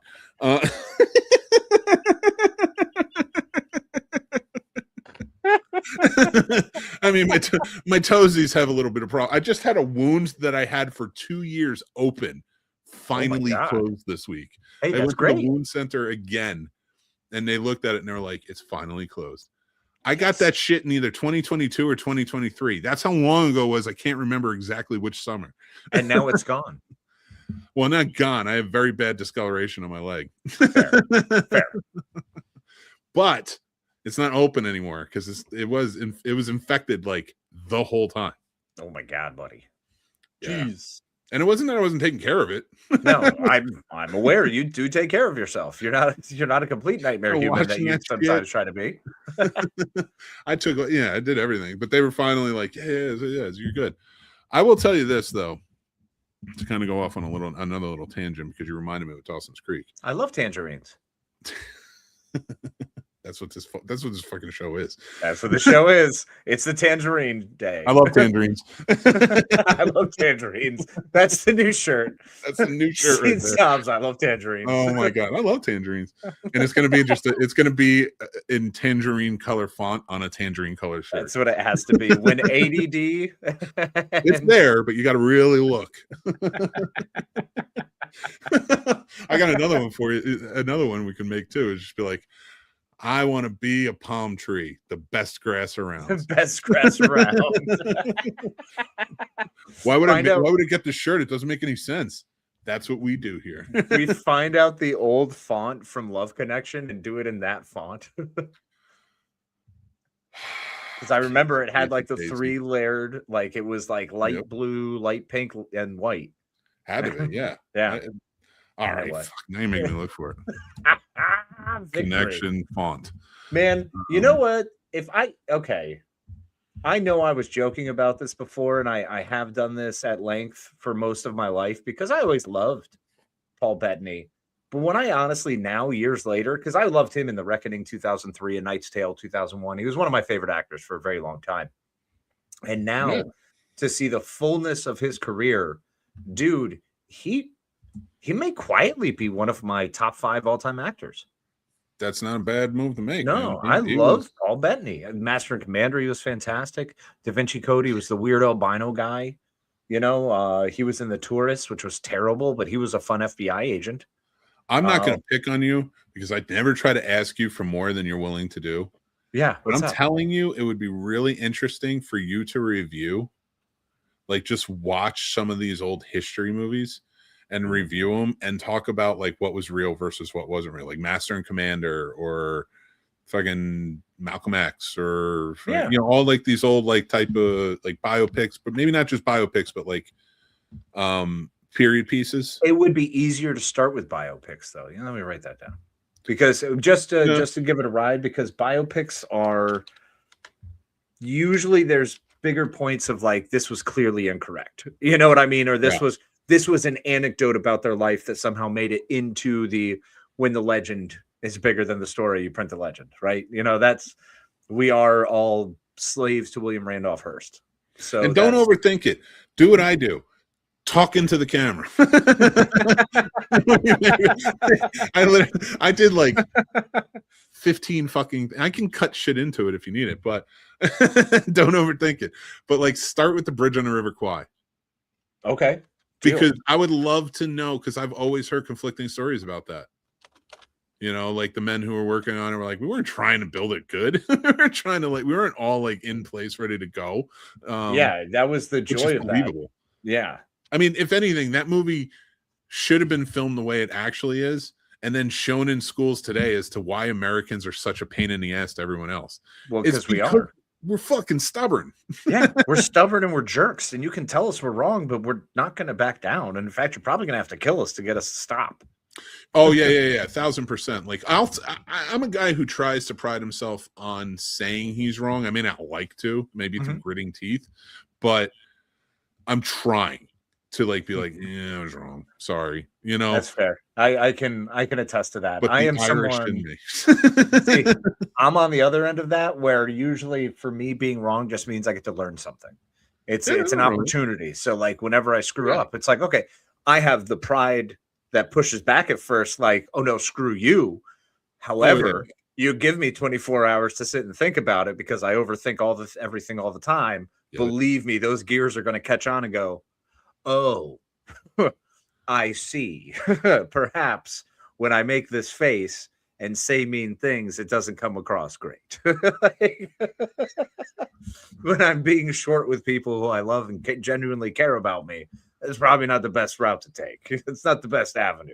Yeah, I think it's sometimes okay to be wrong. Of course. No, like I mean in the way of like to knowingly be wrong. And the only time I feel like I'm okay to be knowingly wrong is when it's out of loyalty. Out of loyalty, I will agree that's number one. Or if I'm standing up for an issue that I absolutely 10,000% believe in, but maybe I don't necessarily agree with the person who's speaking. Does that make sense? I do see what you're saying. I like the message, but the messenger is problematic. I gave that up. So now I have a barometer. Ooh, Remember go- my injustice barometer? Yes, I do. That was the stubbornness of it. I've had to ease up on that a little bit because Mhm. there's so much misinformation in the world. I don't want to Yes. like go off the handle, like you're saying, on misinformation. Mhm. So I just get to a point where I ask myself, is this right or is this wrong? Yeah. That's it. So like, and if it's, there is no gray for me. If it's something where it's like, okay, there's this parent beating their kid in front of me, and it's like, yes, I could ask, what happened? What's going on? But when I break it down to bare bones, is this right or is this wrong? Hitting a kid is wrong. Yeah. Hitting an adult for hitting a kid may Right. feel wrong, but I'm gonna make it right. Yeah. Well, So, that's the standing up for the weak. That's I mean, my justice just had to kind of like, yeah, I couldn't be a superhero. well, the barometer had to change. It's funny because for you were such a Superman barometer where it was just one big giant black and white. That was it. Those were the only two options, or maybe red and white because it would turn into red the moment it dipped into that section. So it wasn't What? really, there wasn't many layers left, and now I can see the many levels of gradient. Nobody's You ever know? called me obtuse, all right? No, There's not a lot absolutely. of complexity here. You get what you get with me. And I'm like, that's the thing. People either hate me or they love me. There's like no real in between. They Nick, might you are respect me, but there's Sure. no like in between. Well, you're the most Jersey and most lovable version of Bruce Springsteen's music ever, because you're either gonna love it, hate it. You may hate it and still sing along. You may love it and never want to listen to it. I went a whole year where I refused to listen to Sad Eyes because it was one of the toughest songs for me during this breakup I went through, that I legitimately could not listen to it for a whole year. And it's my all-time favorite Bruce Springsteen song. I get that. That's a good Yeah. one. That's It's a great. good one. Yeah. I appreciate that. I mean, and I don't mean that in a negative way whatsoever. That is the beauty of some things, some people, some works of art, is you make sense when you don't make sense. I can't be fake, I think is what it comes down to. Yeah. Neither You've can the seen me boss, in man. rooms where people are just wrong. Mm-hmm. And I'm like, nah. It's like I can't, like, it's not even not being faked. It's like I want to stay out of it. Well, insincere. I know insincerity really gets under your skin. Kind of the same way that like people speaking down to other people, like it immediately, my hackles are up. Like immediately. There's no Don't fucking do that. yeah, I'll there's talk no down to you. level. Don't talk down to anybody else. If I'm talking down to you, it's because you earned it. But I cannot adhere bullies. I don't deal with bullies. Bullying is an awful thing. So anyone who talks down to people, bullies in any way, shape, or form, and just blatant rudeness and disrespect. Like when you're doing the thing in front of someone to really just mess with them over and over again, you can tell they're bothered by it. That reaches a point for me of like, why are you just being an annoying individual on earth? You're pathetic. Go do something else. Yeah, the only time I like to get really pathetic and like I'm straight up blunt force anytime, unless I can be a troll. Yes. Well, the magic of your trollism, thank God it scaled back over But the I don't years. go that buddy. small either. Like I do, but like, well, I try not to troll as much anymore. But Jurassic Park meme. This is the greatest troll I've ever pulled. It's and I the love greatest it so troll much. you've ever done. Oh my God, I can't believe we made her for 3 days believe Jurassic Park was real and that rich people were hunting. We're hunting 3 days, Triceratops. 3 days, and she kept answering back, and people kept jumping in. Like eventually, at some point, like I feel quit. like we were, because it was kicking a puppy at some point. You know what I'm saying? It's just I know. I felt bad. Just, I even tried to tell her like stop, just let this go, and like I quit because I was like, you know what it was? It was the night it had gone on for 14 hours on a Friday, and then I went to sleep that night and woke up the next morning like, oh man, that was such a great troll. Oh, I'm glad that's done, and it was still going all night long, and I was like, I threw in a couple of things just to joke, like pictures that I made of like people protesting for the dinosaurs and whatnot.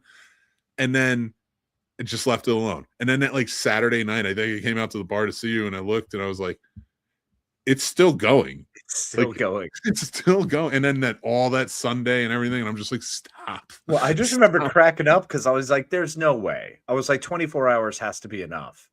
And I was she didn't find out the truth through the chat. I know. Or through that thread. She had to be told a few days after she just remember quit. A lot of us on the thread we were keeping it going. We pushed this, and then it was funny because I think it was you or someone else who finally was like, look, this isn't real. Like, you have to know this isn't real. And she wouldn't stop. No, there were like I'm saying, like there were points I quit. Everyone told her at different points in that chat, we're messing with you. Yeah, this is a joke. That's why it's the best troll ever. It was a troll that she believed she was getting trolled when we were telling her, stop, this isn't real. She was getting more mad about us telling her to stop because she's like, no, I believe in standing up and defending the rights of these animals. And it was like, what? Like, that was the one where I had to stop. That was where even that was still in the first day. That was like, yeah, that was early on. Yeah. Because I remember I posted the map of Jurassic Park too. Yes. I was like, I found a map of their hunting grounds. Yes. Oh my God. It says Island Nublar on it. I was just like, what is happening? It's just a picture of Steven Spielberg next to the Triceratops. And somebody posted, rich people now have their own island to hunt dinosaurs that they've cloned. Yep. And still, I've met women from that same town who believe that dinosaurs never existed. I know. So I'll give her that credit at least. Yeah. So she got part of it. I walked out on a date when they said, "Oh, I don't believe in dinosaurs." And I'm like, I gotta go. Well, this ain't gonna work. I'm coming home now. This isn't gonna work anymore. Yeah. Okay. No. Okay. Justice though. You and your justice, man. I need my justice. I mean, it's Tommy Lee Jones level. Fugitive. I feel like I've gone through enough shit where I've paid for the trolls, though. If that's the worst part about me. Oh, you're well past that. That's the worst troll I've ever done, too. The Staghorn Kidney Stone, like, was the equal to all of your trolls. Like, you know what I mean? You got it for 3.5 years of brutality. It's still going. I have to go back in May 5th to get checked again because I'm still having issues with kidney stones. Bro, that is rough, man. It never ends. I'm fucking dude. Okay. What you got? Going back to Paul Bettany, because I forgot his story. He's married to Jennifer Connelly, right? Yes. Yeah. Married in 2003.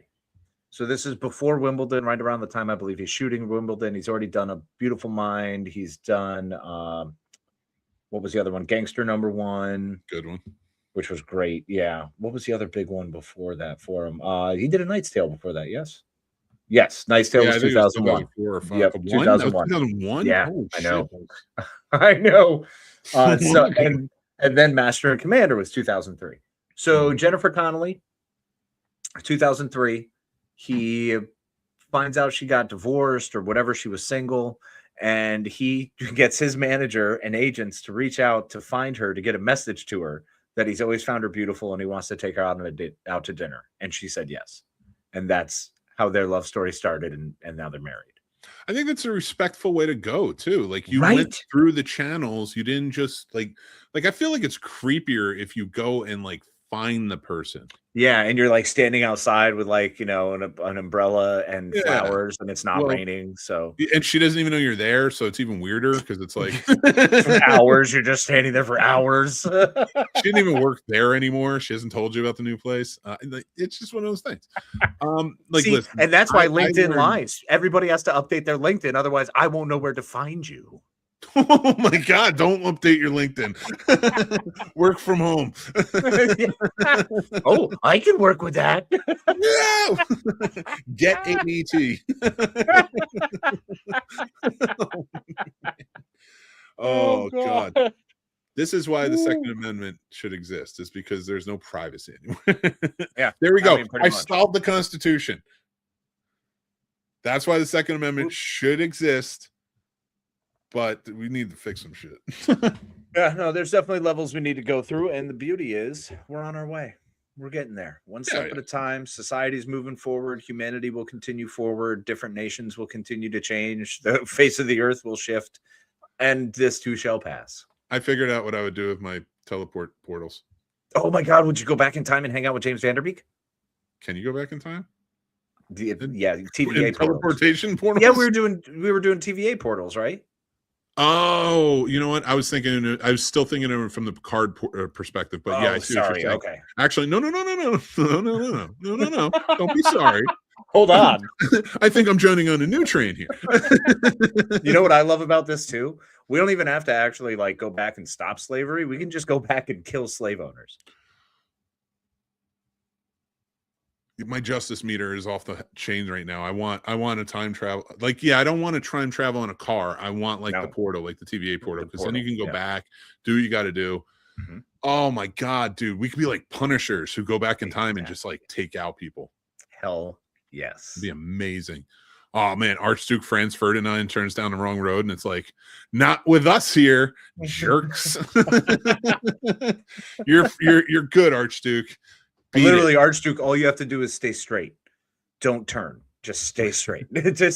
We've saved millions of people from World War I. It was amazing. Congratulations, and you're welcome. Although I'm pretty sure Bismarck was kind of looking for anything. At that point, he was pretty steaming for a fight. So we go back to the Civil War, and we're like, listen, guys, you got to press harder. Andrew Johnson, come see me for a sec.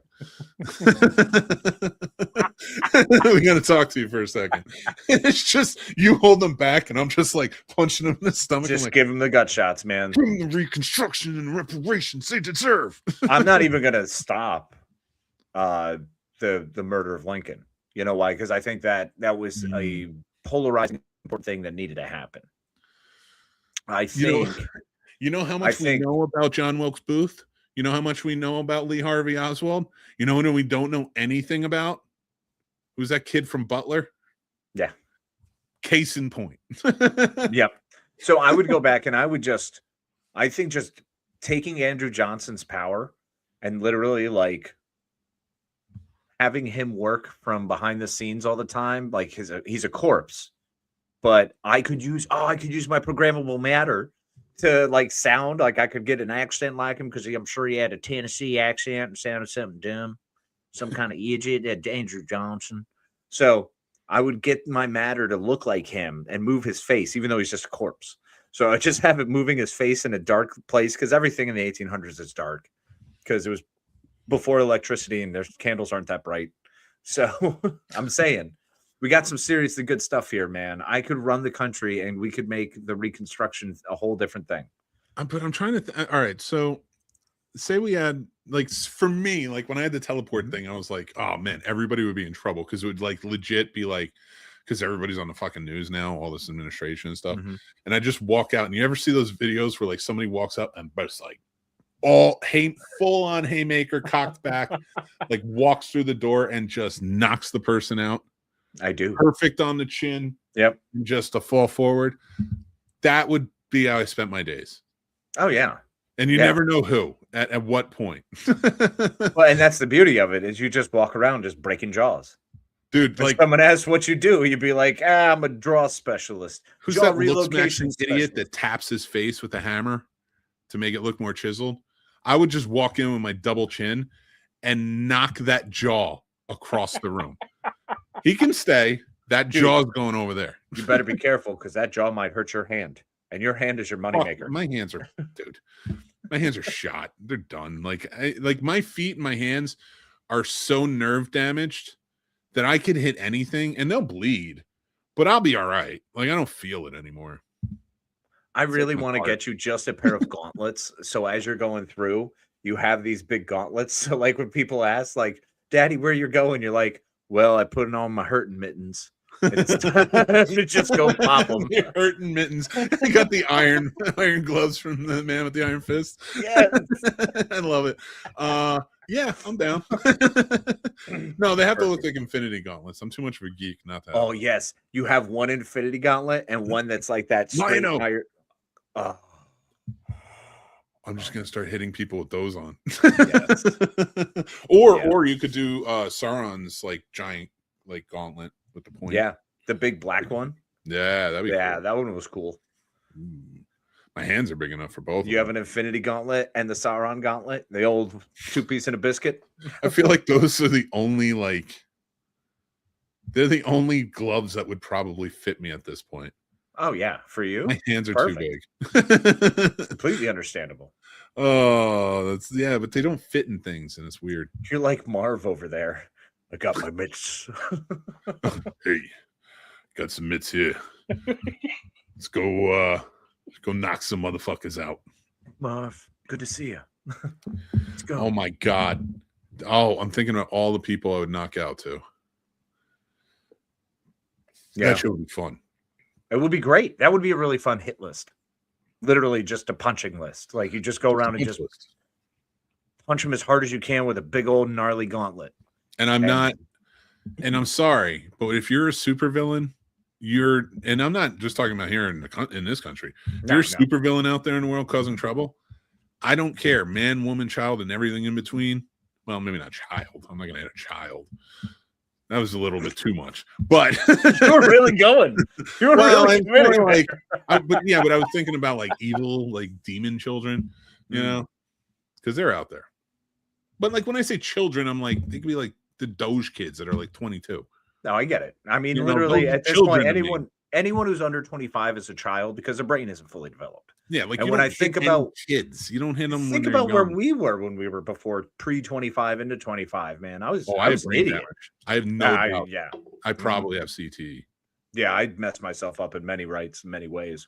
I will joke with Jack, and like if he misses, like when we're doing this, like I'll go like this to him, but like it's never hard, you know. No, I get it. Yeah. You know, like that.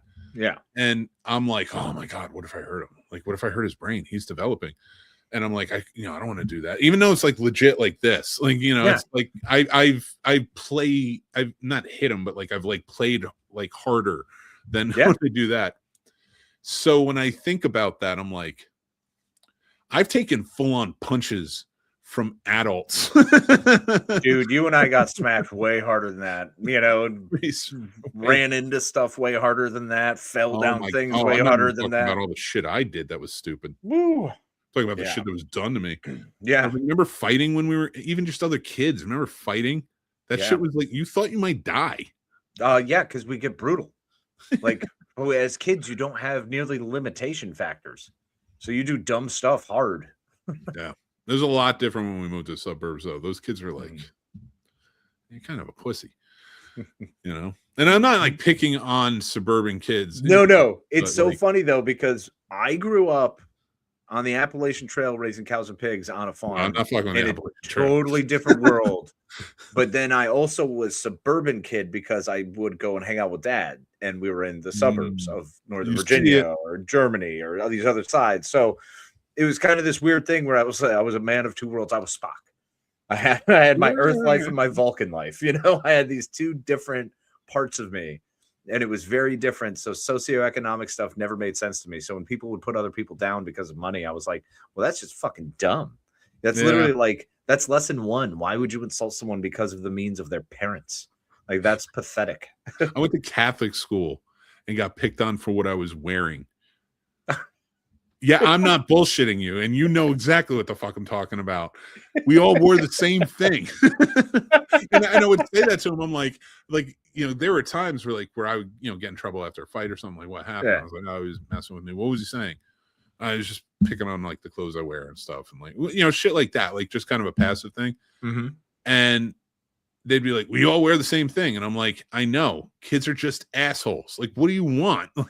Like they find something. They're going to find anything. They could all be wearing a red shirt that day and I'm wearing a blue shirt. And guess what's going to be the most disgusting thing around? The blue shirt kid. Yeah. I mean, that's what it is. That's the way it goes. The point of the thing that's different and mock it. It's easy. People love doing that. It bothered me, that bullying. But then I would go home and I'm like, my brothers are worse. My uncle's worse. Like, yeah. They're just as vicious, if not more, because they can be like physical, and I ain't got no real power there. They can get away with it because then I can either team up on you or they already know your weaknesses, so they'll just continue to hammer those, you know. Oh yeah, when the light switch, like when I turned off the light switch, because I always had like this thing with the Justice. It's like, like how we call it the Justice. That'd be my heart. The That would Justice. be my superhero name, the Justice. It's such a No. Remember how Lady Justice has a blindfold, right? no, Because she's covering two eyes. So your fists are the eyes of justice. meet the scales of justice. Blind but effective. I'm Daredevil, I guess. That's just basically what it is. Yeah. Oh my God, you are. You're Daredevil. When you get that bad, you turn into.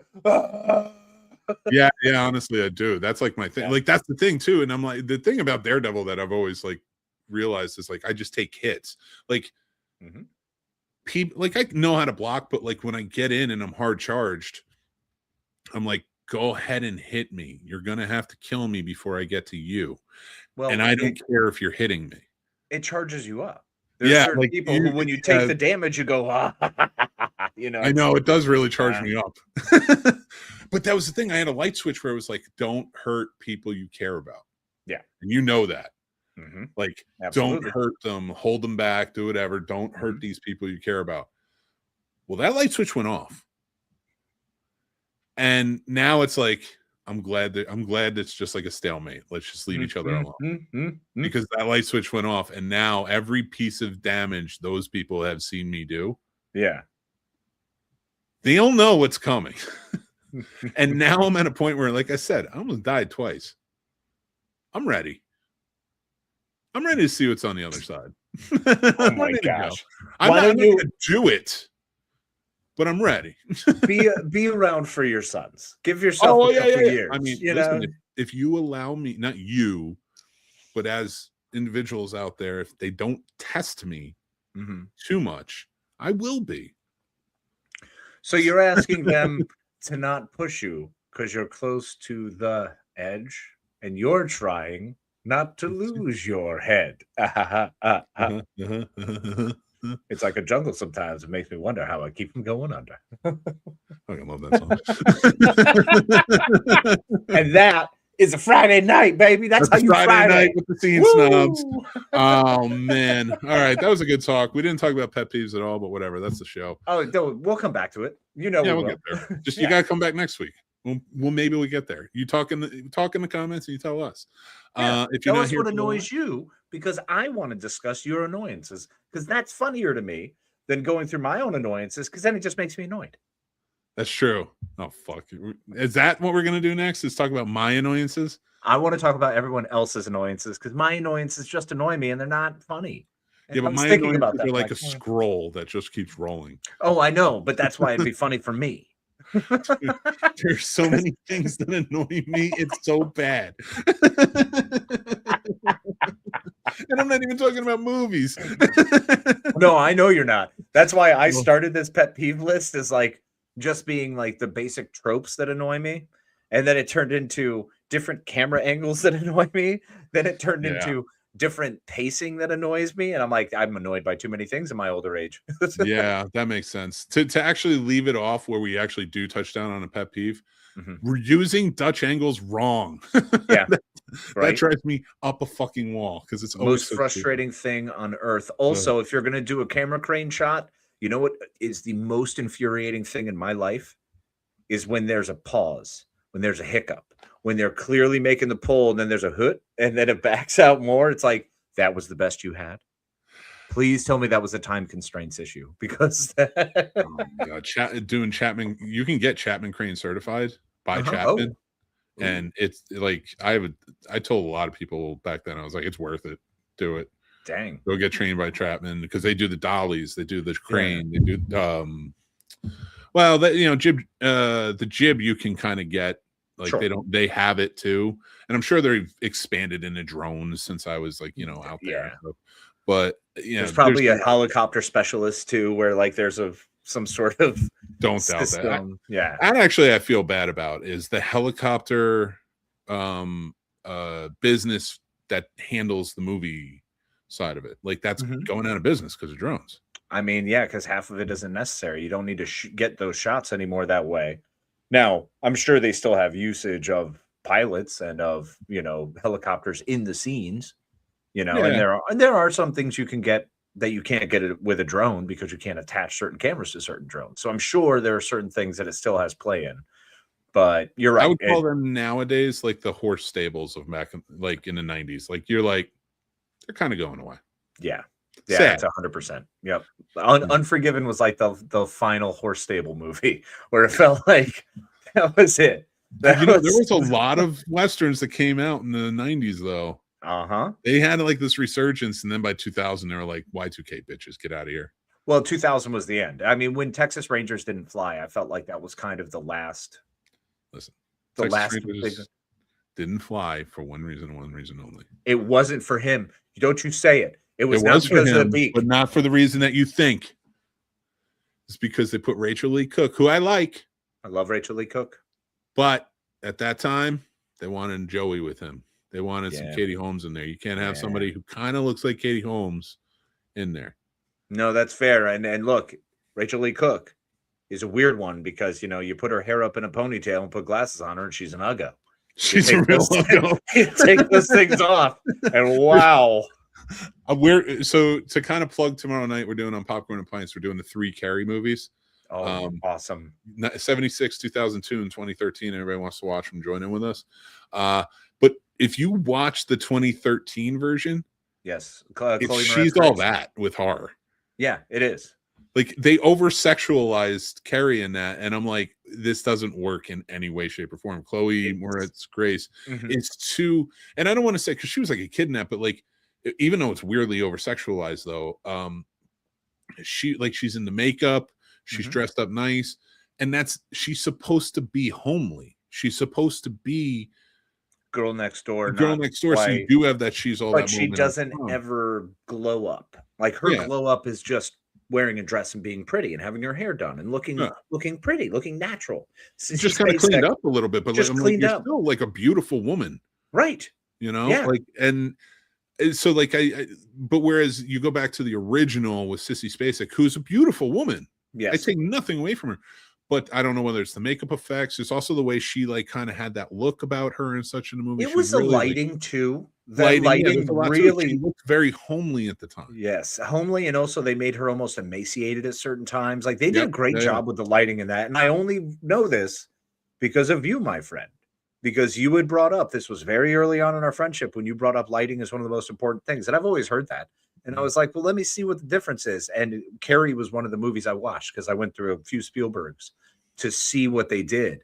Because when you told me that movie was made for as cheap as it was, and like, you know, it was just not really a super huge production, and they did incredible work with it. Yeah, it's they really did. Like Brian De Palma though. Brian De Palma was really good with that and how he filmed movies. And in the 70s, I really dug that as well. But I'm watching 76 tonight because it's one of my, out of all of them, it's the one I like. It's my favorite. Yeah, not the one I like. I don't love Carrie, but 2012 is great because I do love Chloe Moretz Grace, and I like that they updated the story a little bit. But yeah, 76 is just straight from the book, which is what I loved. Yeah, and so, but like with the 2013, I was like, it was fine. You know, she's too like pretty, honestly, in this most of the scene. And the reason I say that is because I was like, they're picking on her, all these girls, and I'm like, she's just as pretty as you are.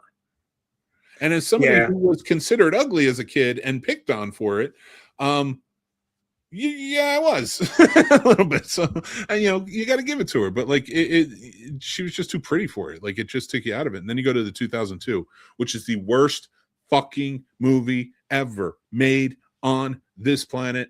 Seconded is Jack and Jill from Adam Sandler, which I had to watch back to back on Tuesday night to get my Dunkachino. Don't fucking remind me, dude. I hated. Oh my god, back to back, and Carrie from 2002 is needlessly long. They've added parts that aren't even in the book. It is like 2 hours and 20 minutes, but I know we're going off on it, but that was just to say, guys, go check out our full review of the Carrie movies tomorrow night on Popcorn and Pints. That's what we're going to be doing. But I want to get you out of here because I know you got Riv. Well, I'm also looking at the 2002. Sorry, I had to look it up because I. Okay, my bad. I forgot who was in it. Angela Bettis played her. Yeah, Angela Bettis. Yep, and this was an awful movie. I loved Patricia Clarkson as the mom. I do remember parts of this. I do. David Keith is funny because he's Keith David backwards, and yet he's the inverse of Keith David. You know what I'm saying? David Keith looks like the quintessential next door tough guy, white dad, and Keith David looks like the quintessential next door tough black dad. So it's actually really weird how that works now that I'm looking at them. Their names, the inverse for the same person. Just one's white, one's black. It's really weird. If David Keith was in a movie with Keith David, it would be David Keith with Keith David doing a movie about Keith and David. I want to see that. That needs to happen before. I don't know. I didn't make that up. On. I saw that somewhere. I want that so bad. Dude, if you want to watch a good Keith David movie, that new Vince Vaughn movie. Yeah, Mike I am Nick, going to check Nick that and out. Alice. That was pretty good. I like that. There was a few good ones I watched this week. There's a lot of bad ones I watched this week. Bad movies I watched this week. I hate movies. I hate movie weeks like that. Yeah, no, they're the worst, man. That's miserable. But I know Easter's coming up. Why don't we each give a movie that you would like to watch, maybe Eastery themed? Okay, absolutely. So, as we're saying goodnight, my friends, it's been a pleasure to have you all here. Thank you so much. I hope you've enjoyed your time here. I know I have. Hopefully we've made you smile, laugh, and maybe think a little bit. Maybe not. You know, it's crazy out there. So keep the brain low.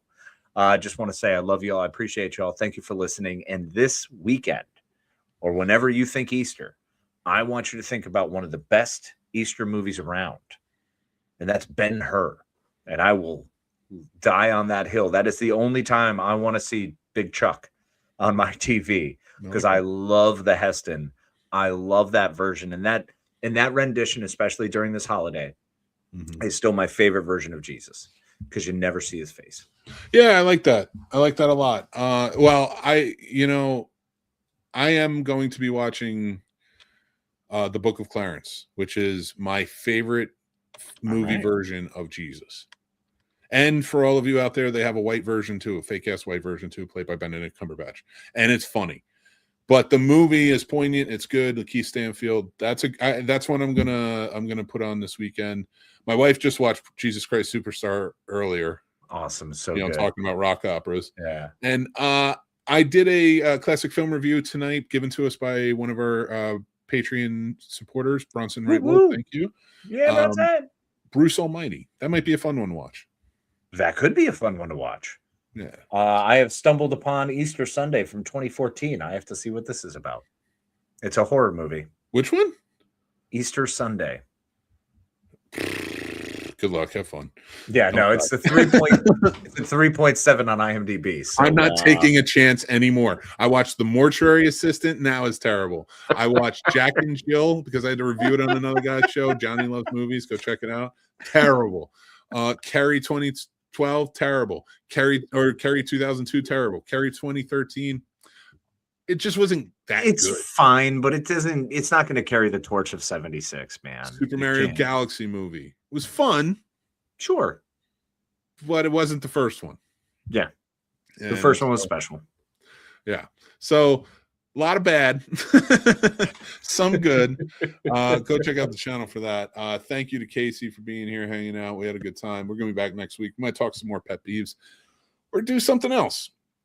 And join up on our Patreon and give us some topics or something to review. So go down below and follow us at the. I don't care. Actually, I don't care if you follow us on social media anymore. I don't give a shit. Follow us here, YouTube. Yes. Subscribe to the YouTube. That's our main hub. That's where we put out our podcast, which is also available on all podcast platforms. Go check that out there too. Follow us there. I appreciate that because we love the podcast. We are podcasters. We enjoy the podcasting. The face casting is nice. That's a bonus. Yeah. But the podcasting is where it matters. We hope to tickle your brain holes, not just your visual stimuli. Yeah, I gotta be it's one of those. For I'm gonna me, Sammy Davis. Oh God, I'm sorry you held too long. It's I gotta be me. I gotta be me. I'm sorry. It's just one of those things. Like for me, where I just love I love doing this podcast. So I love doing the video work and all those things. And there's some new stuff that's coming. I'm going to be getting back into filmmaking more with some little shorts and stuff, and I'll be putting them up on the YouTube. It's not for anything other than for fun and to practice, because I'm so far out of practice. So I may need an actor. We're going to be doing some more. I'll do my best Vanderbeek. Yes, I love it. We're going to Texas Rangers too. Yes. Where we play all the characters except for Usher. We just get Usher back. No, we get Keith David to play Usher. Yes. He's just yelling at us. We intercut old Bernie Mac shows. Oh my God. And he's just yelling at us the whole time. Because God knows that's my favorite of all time. My favorite actor of all time is Bernie Mac. And comedian. He's fantastic. He is. Every time I see him, there's nothing he can't do to make me laugh. But to say in the same vein as James Van Der Beek, rest in peace, and Chuck Norris, and a lot of other people. So roundhouse kick to the heart that day. Again, I'm conflicted. I have daddy issues when it comes to Chuck Norris. Completely understand, but what he put on film and for what he was as a global phenom who also then became a joke, but a beloved joke. We say that joke with reverence and joy. So it's funny because we laugh at the caricature of the person. I don't care about Chuck Norris in real life. I don't care what kind of person he was because I didn't agree with him. But I love the fact that Chuck Norris got to exist, and I grew up with Walker, Texas Ranger. And he gave us some great movies. Yeah, for great. Sure. Bro, Operation Delta Force. Come on. Dude, watch Breaker. Oh, I didn't realize trucks could just drive through buildings in the 70s at such a rapid pace. And they did in like every trucker movie. But anyway, we're the longest goodbye ever. We appreciate you guys watching, listening, hanging out with us. Again, please subscribe to the channel. It really helps us go a long way. We're trying to get and watch the videos because we were trying to get to the partnership portion of YouTube. They keep moving those goalposts on me, but I'm going to get there because we have everything we need. We just need some more views within a 1 year period. Dope. We need a certain amount of views within a 1 year period. I appreciate you guys. Thank you again. Make sure you follow us if you want to check us out on social media at the Scene Snobs. Come back again next week, 8:30 p.m. If you want to join in, stuff like that, that's fine. Grandizer, I did see you. I want to say goodbye. I did not get a chance to read your comments yet. Join in earlier, and that's when I'm able to like bake them into the show. Hi, Grandizer. I appreciate anybody else watching and listening. You guys are awesome. Thank you to our sponsor, Shenanigans Gentlemen's Club out of Schenectady, New York, where they filmed Place Beyond the Pines. That's right. Another movie I watched this week. All right. Yeah. Oh, yeah. Take care of yourselves and have a and be kind.